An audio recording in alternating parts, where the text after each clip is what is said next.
এটি হচ্ছে ইসলামের সামগ্রিক বিজয়। যেমনটি রাসূলুল্লাহ সাল্লাল্লাহু আলাইহি ওয়াসাল্লাম বলেছেন যে এমন কোনো মাটির বাড়ি অথবা পাকা বাড়ি পৃথিবীতে বাকি থাকবে না যেখানে ইসলাম প্রবেশ করবে না। বিইজ্জে আজিদিন আও বিযুল্লি দালিলিন, কারো বাড়িতে অপমানের সাথে প্রবেশ করবে, কারো বাড়িতে সম্মানের সাথে প্রবেশ করবে। তখন সমগ্র পৃথিবীতে ন্যায় পরায়ণতা, ইনসাফ, কল্যাণকামিতা প্রতিষ্ঠিত হবে।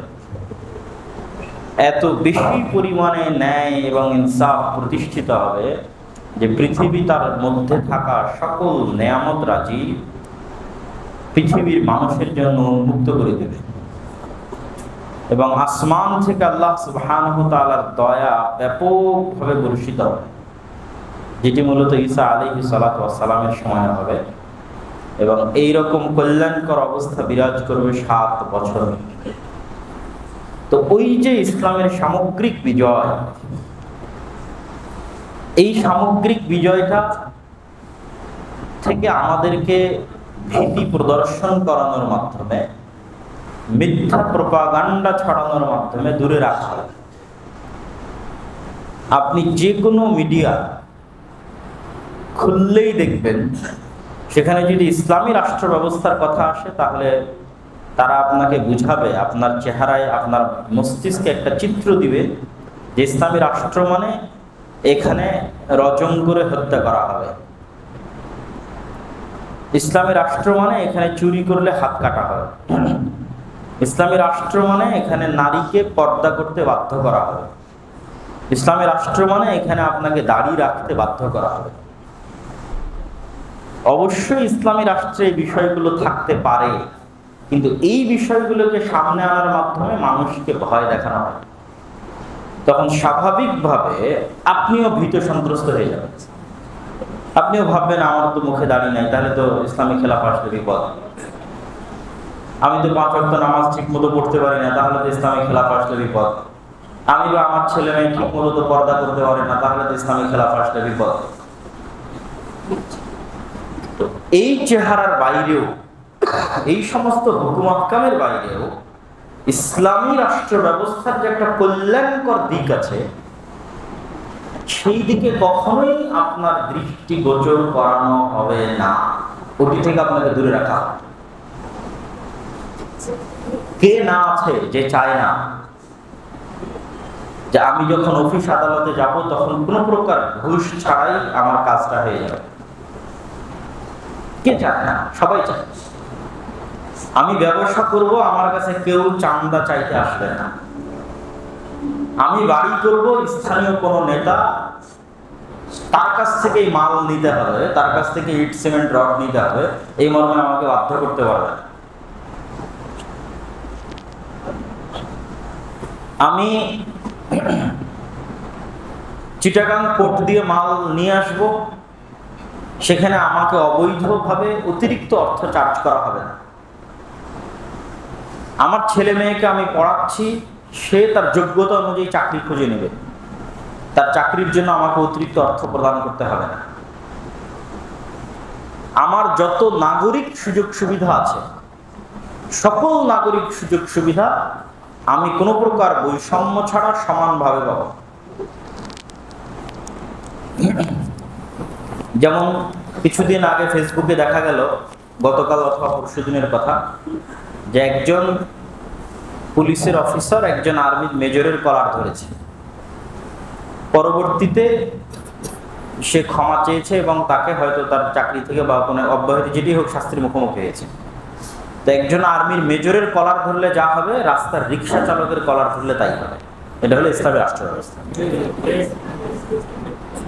শুধু আর্মির মেজরের কলার ধরলে বা অমুককে করলে অমুকের টাকা আছে, এটা না। তো এই যে ইসলামী শাসন ব্যবস্থার কল্যাণকর দিকগুলো আছে, কখনোই এই গণতান্ত্রিক সিস্টেমের মধ্যে কখনোই কোনো রাজনৈতিক দল আপনাকে শতভাগ ঘুষ মুক্ত, শতভাগ চাঁদাবাজি মুক্ত রাষ্ট্র উপহার দিতে পারবে না। আপনার ন্যায্য অধিকার আপনাকে দিতে পারবে না। এবং এটি বুঝাতে গিয়েই আমি তুলে ধরেছিলাম যে ইসলামী রাষ্ট্র ব্যবস্থা প্রতিষ্ঠিত দুটো মৌলিক ভিত্তির উপর, ন্যায়পরায়ণতা এবং সত্যবাদিতা। এটির দ্বারা আমার উদ্দেশ্য কখনোই এটা নয় যে যে ব্যক্তি তাওহীদের অনুসারী সালাত আদায় করে, সে যদি মিথ্যার কারণে, অন্যায়ের কারণে কারো অন্যায় করার পর তার নিকট থেকে ক্ষমা চেয়ে নেয়, অথবা মিথ্যার কারণে আল্লাহর কাছে ক্ষমা চেয়ে নেয়, যার হক নষ্ট করেছে তার কাছে ক্ষমা চেয়ে নেয়, তাহলে সে জান্নাতে যেতে পারবে না, এ কথা আমি বলি।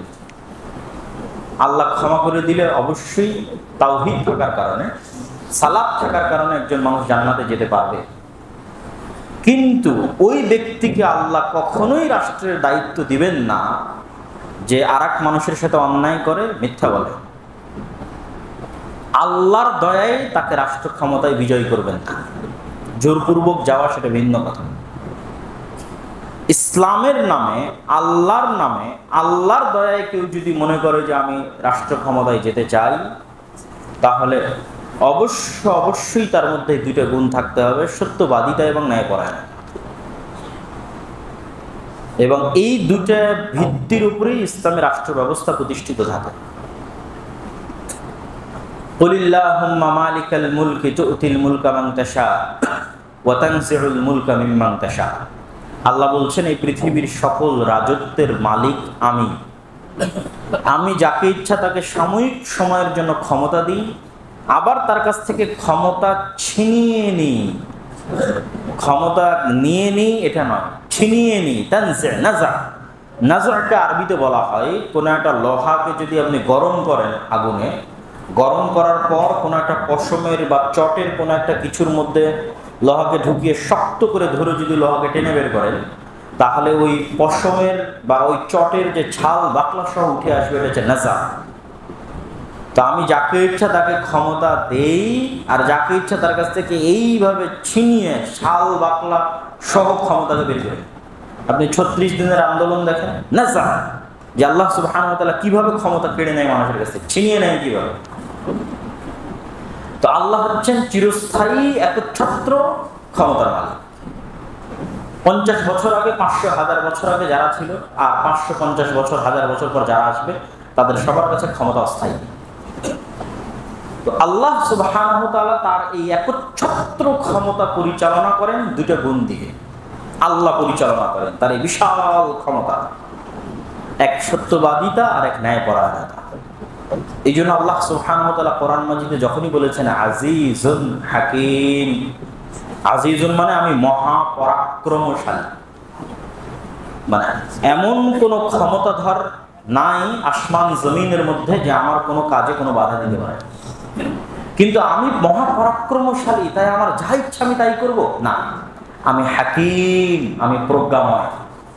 আমার কাছে ক্ষমতা থাকার পরও আমি যা ইচ্ছা তাই করি না, কেননা আমার প্রজ্ঞা আছে, আমি প্রজ্ঞাময়। এই জন্য আমি আমার ক্ষমতাকে ব্যবহার করি ন্যায়ের সাথে, সত্যবাদিতার সাথে।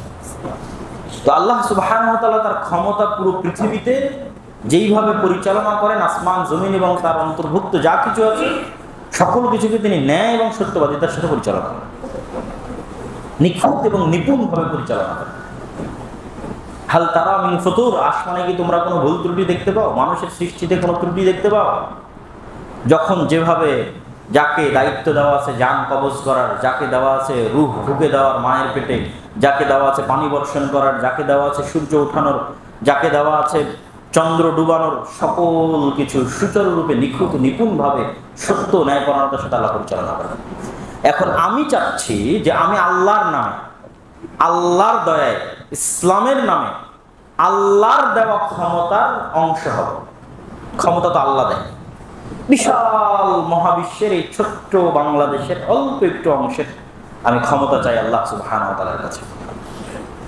তো আল্লাহ সুবহানাহু ওয়া তাআলার ওই দুটো গুণের সাথে আপনার গুণ যতক্ষণ ম্যাচ না করবে, যে আল্লাহ সুবহানাহু ওয়া তাআলা ন্যায়পরায়ণতা এবং সত্যবাদিতার সাথে সমগ্র আসমান জমিন এবং তার মধ্যে যা কিছু আছে পরিচালনা করছে, যতক্ষণ এই দুটার সাথে আপনার গুণ ম্যাচ না করবে, ততক্ষণ আল্লাহর দয়ায় আল্লাহ আপনাকে ক্ষমতা দিবেন না। আপনি জোরপূর্বক ক্ষমতা নিয়ে নিতে পারেন, আল্লাহ সুবহানাহু ওয়া তাআলা সামান্য সময়ের জন্য আপনার কাছে ক্ষমতা রাখবে, তারপরে নাজা ছিনিয়ে নেবে। আর যখনই আপনার দুটো গুণ মিলে যাবে, আপনি ন্যায়পরায়ণ এবং সত্যবাদী, তখন আল্লাহ সুবহানাহু ওয়া তাআলার দয়ায় আপনি রহমত এবং বরকতের সাথে ক্ষমতা প্রাপ্ত হবেন। তো ওই যে ওসি, ডিসি, সচিব এরাই যদি শুধু বলে আজ থেকে মেরুদণ্ড সোজা, আজ থেকে অর্থের কাছে বিক্রি হবো না, ক্ষমতার চাপের কাছে মাথা নত করবো না, বলবো সত্য, করবো ন্যায়, দেশ একদিনে পরিবর্তন হয়। কিন্তু আমরা ওইরকম শক্ত মেরুদণ্ডওয়ালা প্রজন্ম তৈরি করতে পারি? আমরা সব তৈরি করেছি দুর্নীতিবাদ আর চোর। আর এটাই পার্থক্য সিঙ্গাপুরের মধ্যে আর বাংলাদেশের মধ্যে। এই বাংলাদেশ সিঙ্গাপুর হবে বা অন্য কোনো উন্নত দেশ হবে, এটা একদিনের ব্যাপার। শুধু এরকম একটা শক্ত মেরুদণ্ডওয়ালা প্রজন্ম লাগবে যে ক্ষমতার কাছে এবং অর্থের কাছে মাথা বিক্রি করবে না। ওসির টেবিলে থাকলো মেরুদণ্ড সোজা, সচিবের চেয়ারে থাকলো মেরুদণ্ড সোজা, বলবে সত্য, করবে না। আল্লাহ সুবহানাহু ওয়া তাআলা আমাদের জাতিকে পরিবর্তন করার, আমাদের দেশকে উন্নত করার এবং আমাদের দেশে ন্যায়পরায়ণ এবং ইনসাফ প্রতিষ্ঠা করার তৌফিক দান করুক। আল্লাহুম্মা আমিন।